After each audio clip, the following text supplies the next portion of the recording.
Due to the effects of COVID-19 and the restrictions it has imposed on us, I launched virtually the establishment of the project last year on the 21st of September.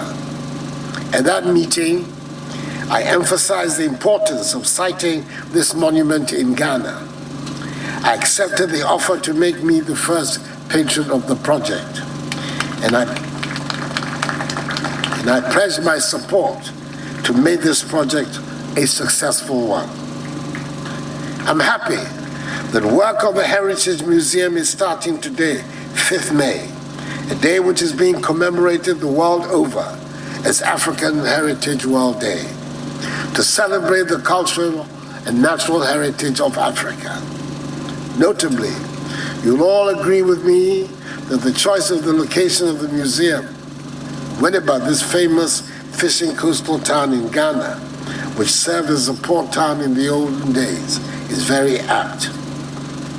I congratulate warmly the brain behind the project, the versatile Ghanaian and African patriot, Kojo Yankah, the chairperson and members of the International Board of Trustees, the chairperson and members of the Executive Council, the chairperson and members of the Advisory Board, and all the other international and domestic organs of the Pan-African heritage world for working to bring this noble idea to fruition. Ladies and gentlemen, the fourth pillar anchoring the Beyond the Return initiative, which has succeeded the hugely successful year of return, is to give unfettered support to Pan-African heritage and innovation, with the objective of identifying innovative Pan-African projects. The Pan-African Heritage World Museum project is certainly an innovative Pan-African project, and government is accordingly supporting its development. The precise nature of the support the government will provide is the subject of ongoing discussions between the Executive Council and the Ministry of Tourism, Arts and Culture, and its result will be fully publicized. This project could not have come at a better time. There is unprecedented demand for the study of the original contribution of Africans to the growth of world civilization. There's mounting curiosity about the hidden history and cultures of Africans who were transported out of the continent some 400 years ago in some of the most barbaric and barbarous ventures known to human history. And African youths are anxious to know about the role their ancestors played in shaping the world as we know it. I'm glad that when completed, this project will provide education in the museum's galleries for visitors to learn more about the history, cultures, indigenous knowledge and ideals of our ancestors who demonstrated their resolve to protect our environment. I've been reliably informed that there's going to be a section in the museum which will have a palace of African kingdoms. Yes, we know about the great kingdoms such as Egypt, Aksum, Sudan, Ghana, Mali, Songhai, Benin, Oyo, Congo, Zulu, and Ashanti. But it would be very beneficial if we saw replicas of all these in the museum for education purposes. Certainly, many will find time to come here and enhance their knowledge from what was learned in high school. Together with the sculptured Park of African Heroes, it is also gratifying to know that an entire African herbal plant village will be incorporated into this museum complex. I welcome it very strongly, and I will follow closely the educational programs in the museum, which will help improve our appreciation of the natural plants the Almighty has blessed us with on the continent. The time has come for all of us to take our heritage seriously. No one needs to tell us that we have a rich history made up of remarkable achievements in the arts, sciences, and technology. We have so much to learn from our antecedents and from our indigenous knowledge that have stood the test of time and are driving our development in several ways. We have a lot to learn from our past, and we must apply modern technology to bring them center stage in our forward march.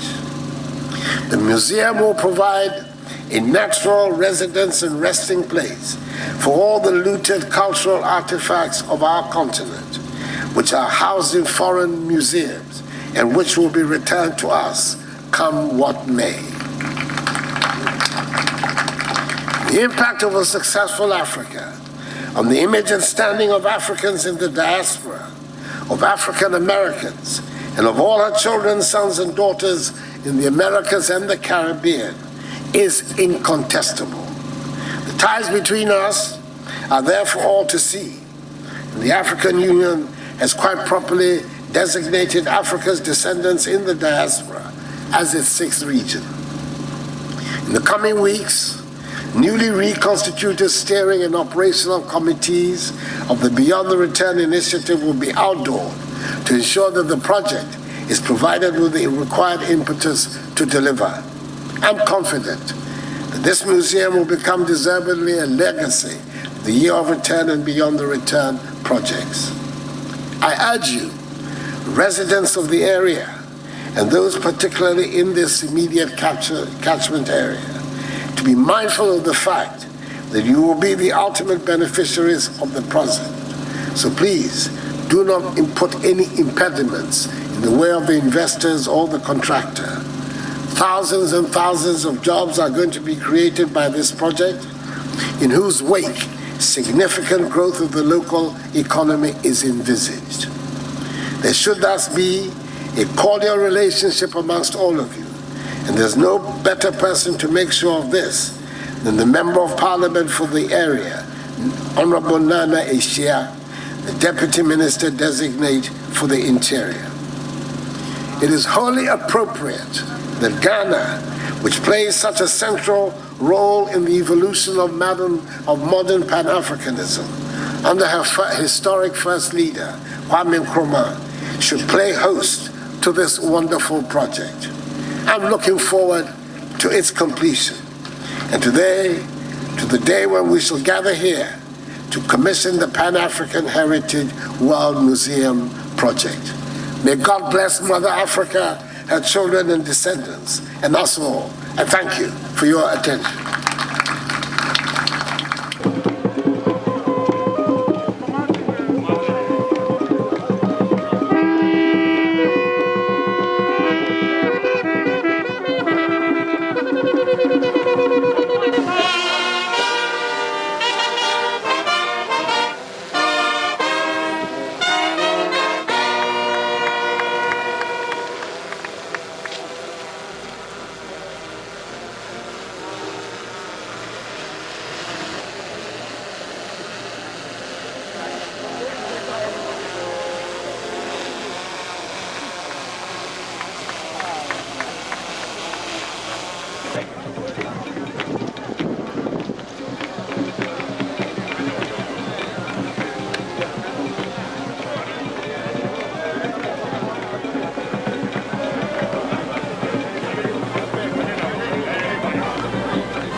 You have to understand that it takes great energy and great vision for ideas like this to be conceived and to be begun.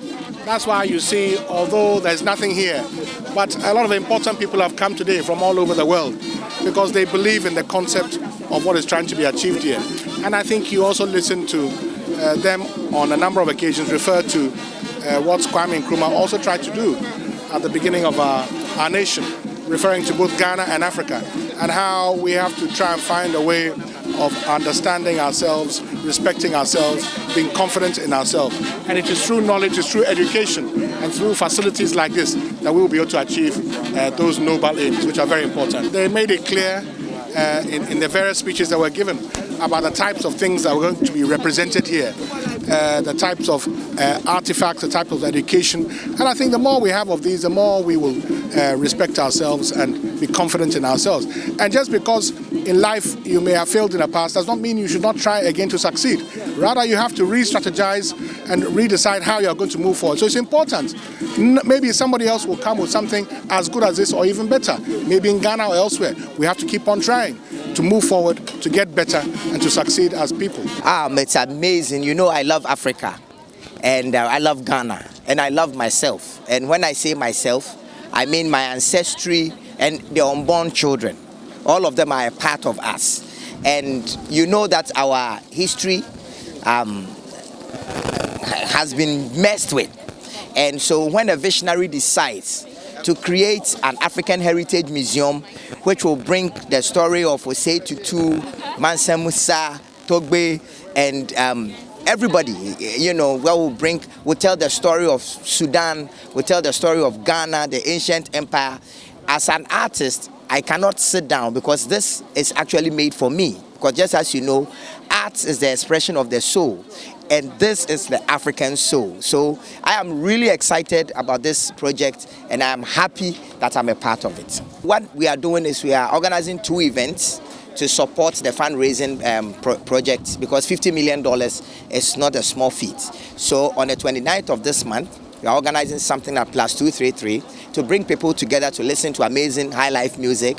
Pat Thomas, myself, Bessa Simons, and other artists are performing, you know, so we are bringing people together. And whilst the performance goes on, we do presentations of how the museum is going to be like, because this is something that is happening for us, you know, so all of us, and I'm not only supporting by doing that event, we are also rallying the whole cultural entertainment space and bringing people to bring the communication and the information down to the people, you know, that's what we do. And also in December, we are organizing the African Heritage Benefit Concert, bringing artists like Sizzla Kalonji and so many artists from America and the diaspora, so that we will rally not just money for the project, but also to bring the information down, to let people know how important it is. That white people say Africans are not sophisticated, but when you go to their museums, the only thing they have there is our artifacts. You know, we need to bring the attention to it so that people understand who we are